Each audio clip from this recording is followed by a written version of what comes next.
Visual. Extreme close-up on a single raindrop tracing a path down a pane of glass. Through the distorted water, the blurred neon lights of a vast, futuristic cityscape are visible. The sound is just the gentle patter of rain and a low, ambient hum. There is a feeling you know, but rarely name. It's that quiet suspicion that the voice in your head isn't entirely your own. Visual. The camera slowly pulls back, revealing a figure sitting alone in a high-rise apartment, looking out at the sprawling, rain-slicked metropolis below. The room is minimalist, bathed in the cold, blue glow of the city. It's the echo of a headline that shapes your anger. The ghost of a marketing jingle that sparks a desire. It's the doubt that whispers in your mother's tone, or the arrogance that speaks with your father's confidence. We live with these phantoms, these fragments of other people's intentions lodged in our own consciousness. I call this phenomenon the ghost intrusion. It's the silent, defining battle of the modern soul. And in this session, I will give you the tools not just to fight it, but to understand the very nature of the self you are trying to protect. Visual. The title appears over the cityscape, sleek and minimalist. Digital Ghost: The Ethics of Hacking a Ghost. A Moral Dilemma. Visual. A montage of quick cuts, all in slow motion. A thumb scrolling endlessly on a glowing phone screen. A crowd of people, faces illuminated by their devices, oblivious to each other. A holographic advertisement glitching in the rain. Have you ever stopped mid-sentence, suddenly unsure if the opinion you're defending is one you truly forged, or one you simply absorbed? You scroll through your feed. A wave of manufactured outrage, algorithmically perfected to hijack your nervous system, washes over you. An hour later, you find yourself irritable, anxious, a low hum of anger beneath the surface of your day. You can't trace it back to a single source. The emotion feels like yours, it vibrates in your own chest, but its origins are alien. It was implanted. This is the subtle horror of the ghost intrusion. Visual. Back in the quiet apartment. The figure picks up a teacup, their reflection slightly distorted on its surface. The feeling is one of profound dissonance. It's the sensation of being a passenger in your own body, your thoughts a script written by 8,000 invisible authors. You champion a cause because of a compelling infographic. You fear a future because of a viral video. You desire a product, a lifestyle, a person, because you've been told, in a million subtle ways, that you should. Let me tell you about a man who works a simple, repetitive job. He comes home every day to an apartment he doesn't love, to a life that feels gray. But he holds on to a single, shining truth: his family. He has a loving wife and a clever daughter. He cherishes the memories he has of them. The day he met his wife, his daughter's first words. These memories are the bedrock of his identity. They are the reason he endures the grayness. Visual. A close-up on a single, complex piece of cybernetic machinery, wires and circuits intricately woven together. One day, he discovers that the wife and daughter do not exist. They never did. His most cherished memories, the very foundation of his self, were sophisticated data packets, uploaded into his brain by an external agent to keep him compliant. To keep him working. What is left of him then? If the memories that define you can be written by someone else, if the emotions that guide you can be triggered on demand by a signal you can't even perceive, then the hidden cost of the ghost intrusion becomes terrifyingly clear. It isn't just a bad mood or a borrowed opinion. It is the systematic erosion of your authenticity. The slow, quiet death of the individual. It's the frightening possibility that when you strip away all the implanted code, there is nothing original left beneath. You are just an echo in an empty shell. Visual. A classic, iconic shot reminiscent of Ghost in the Shell. A cyborg body, pale and synthetic, floats in a tank of milky fluid, cables connecting it to an unseen system. We see the face. It is stoic, female. But what if the shell itself held the answer? What if the key to defending the human ghost was found not by rejecting the machine, but by adopting its logic? To understand this, we must look to Major Motoko Kusanagi. She is a full-body cyborg, a human consciousness, a ghost, housed in a mass-produced, synthetic shell. Her body is not her own. Her memories are digital files, vulnerable to deletion or alteration. Every day, she faces the ultimate existential question: how do I know that I am me? Her world is one where ghost hacking is the ultimate crime. An intruder can breach your cyberbrain and not just steal data, but rewrite your very personality. They can implant false memories, change your political allegiances, manufacture a false love, or program a murderous impulse. Visual. The Major, now fully dressed in tactical gear, stands on a skyscraper's edge, the wind whipping past her. The city sprawls below. Her expression is one of intense concentration, not of fear. For Kusanagi, protecting the self is not a passive state of being. It is an active, constant, and ruthless process. She cannot afford the luxury of unexamined thoughts. She can't simply trust her feelings. To survive, she must practice what I call radical self-auditing. This is the core of the solution. It is the conscious act of becoming the system administrator of your own mind. It's not about finding a single, static, true self, but about engaging in the perpetual process of creating and defending that self. This philosophy is built on three foundational principles. Visual. A stylized, minimalist animation begins. A single point of light appears in a dark space, representing a thought. First, the principle of provenance. Every significant belief, every powerful emotion, every core assumption you hold has an origin. It did not spontaneously generate. It came from somewhere. A parent, a book, an advertisement, a trauma. The radical self-auditor does not accept thoughts at face value. They are a detective of their own consciousness. They ask, where did this come from? Who gave it to me? What was their motive? When did I accept it as truth? To trace a thought to its source is to rob it of its invisible power over you. Visual. The animation now shows the point of light being approached by dozens of other, smaller lights. A boundary forms around the central light, selectively allowing some of the smaller lights in, while repelling others. Second, the firewall of identity. Your self is not a fortress with stone walls. It is a living system with a firewall.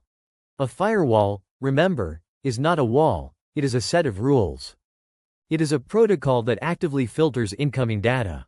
It inspects every packet of information and decides if it is safe, if it is useful, if it aligns with the core programming.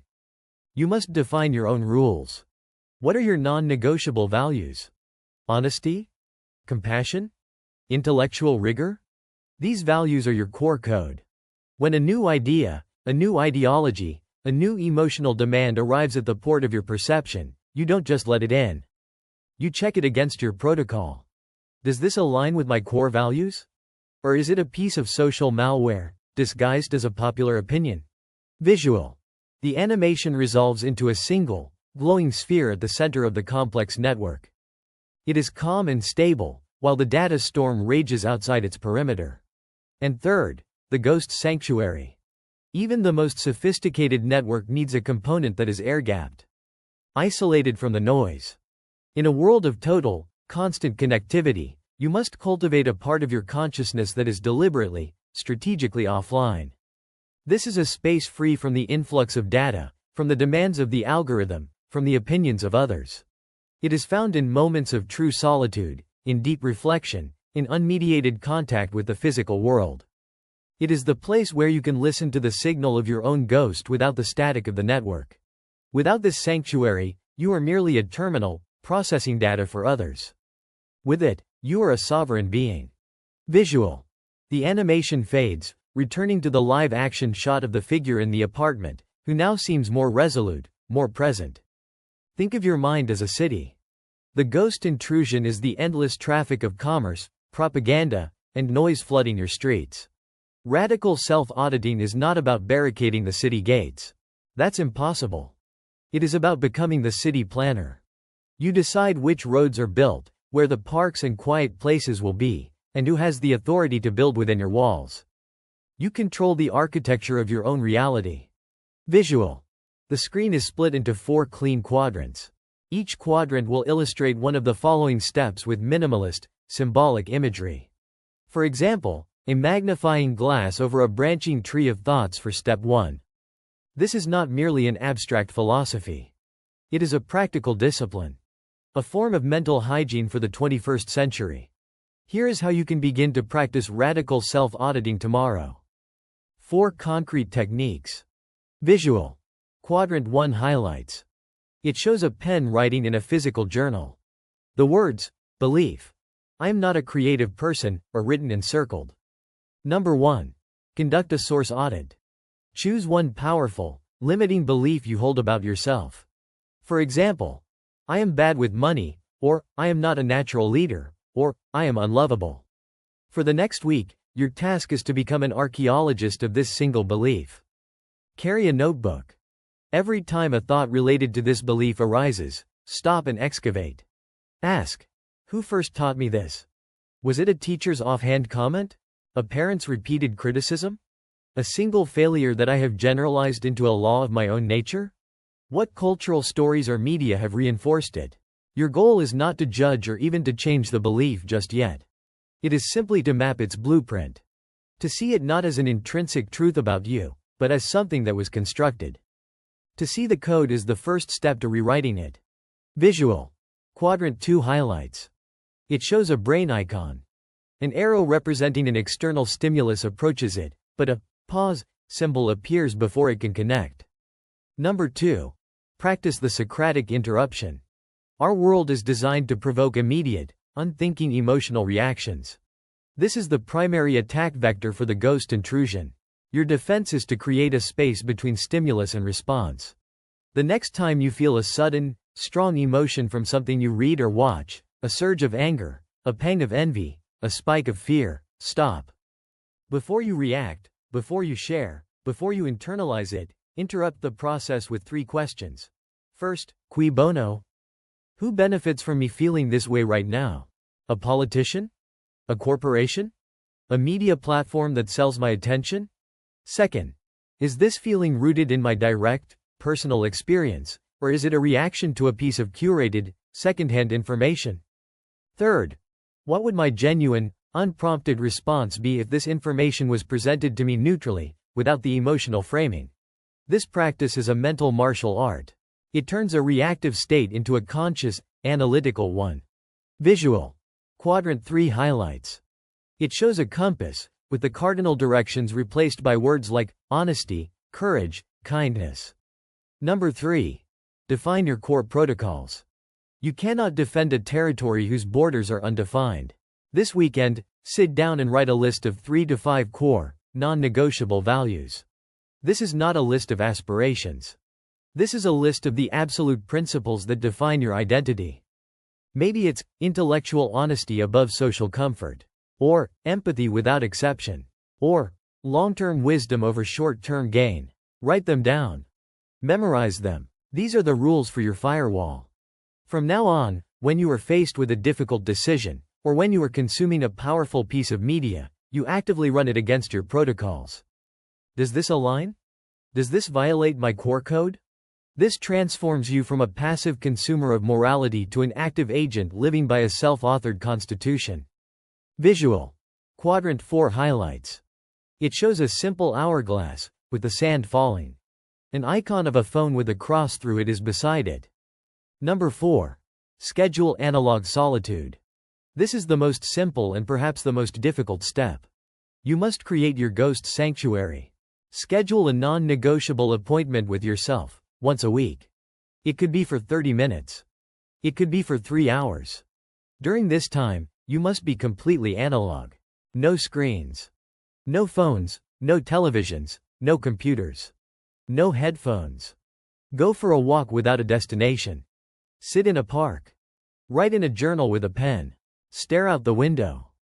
At first, it will be deafeningly loud. Your mind, addicted to stimulus, will scream with phantom notifications and borrowed anxieties. But if you persist, you will begin to hear a quieter signal beneath the noise. Your own thoughts. Your own feelings. The faint, subtle broadcast of your own ghost. This is where you remember who you are. Visual. We see a scene from the 1995 Ghost in the Shell film. The garbage man, looking confused and pathetic as he learns his cherished memories are fake. His eyes are wide with the horror of his own non-existence. If you believe this sounds like a paranoid overreaction to the modern world, I ask you to consider the garbage man from the beginning of our story. This is not a hypothetical scenario. It is the central crisis of Major Kusanagi's world. The villain she hunts, the puppet master, is a ghost hacker. He doesn't just kill people, he colonizes their consciousness. He uses them like puppets by rewriting the very memories that they believe make them human. The garbage man is his victim. A man whose entire motivation, whose entire identity, is a lie fed to him to serve another's purpose. He did not audit his own mind. He did not question the provenance of his most cherished feelings. And so his ghost was stolen from him, leaving only an obedient shell. Visual. The scene shifts to Major Kusanagi, diving into the deep ocean. It is silent and beautiful. She is alone, suspended between the surface and the abyss. Kusanagi, by contrast, lives in a state of perpetual self-examination. In a famous scene, she goes diving. She is deep underwater, disconnected from the network, alone with her synthetic body and her uncertain thoughts. I feel my fear, she muses, my anxiety, my hopes. But all of that is just a whisper. It may not be reality. This is not a moment of weakness. It is her greatest strength. It is radical self-auditing in its purest form. She is creating a sanctuary. She is questioning her inputs.